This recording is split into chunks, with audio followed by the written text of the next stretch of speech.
Perfect Moments, Part 3. Our emotions are a guide to what we may be bringing our way. If we're tense and uptight, that is not a good sign. It's important at this point to differentiate again between effort and struggle. This is a world of birthing. We can't just think about what we want and have it be so. Parentheses, if we could, we'd all sit home or lie in bed all day. But we need to walk it out in the world. So don't think in order to be successful that you need not work hard. Of course you must. But working hard doesn't mean that one needs to be stressed or all out of whack. If you are following your bliss and doing what you love, then work and play come much closer together.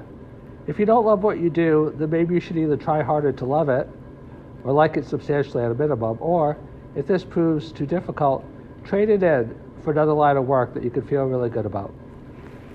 Positive emotions are health. They are wealth. They are all things that flow out of a sense of fullness. So pay attention to what your emotions, your emotional guidance system is telling you.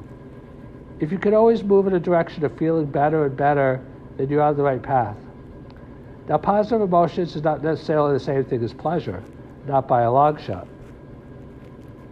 Sometimes we can feel good about something even when it is uncomfortable or difficult. Perhaps, for example, because we feel good about something, perhaps because we enjoy the challenge and see it as a positive, or perhaps also because we feel strongly it's the right thing for us, part of our calling, you might say, and what we are meant to do. Effort with love feels good. Struggle feels bad. I'm sure you can easily see the difference. If you're struggling, take a moment or longer if you wish to take a step back and examine what you're going through. Life certainly has trials, and difficult ones at that, but it's amazing how many people can weather even the most difficult trial, and not in agony but with acceptance, if not love, if we ascribe it the type of meaning that fits to what we love or are willing to do. Some might call that faith, some sacrifice, some acceptance, some love. So back to perfect moments. The successful have learned to be successful in no small part by getting the most out of the now. As Eckhart told detailed, there is immense power in the now. When you think about it, the now is, in the most real sense, all that there ever really is. Whatever happened to you in the past, what had happened to is the now, the present. What has happened to you now is, of course, now, and whatever will happen to you in the future, when that does happen someday, will also be in the now.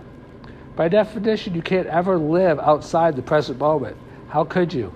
You can imagine the future, but you're imagining it now, whenever that imagining occurs. You can remember the past, but you are remembering it now, whenever that remembering occurs. Life can be seen as perfect at perhaps any time. I'm not saying it's easy by any means, but more and more often it is what successful people have learned well how to do.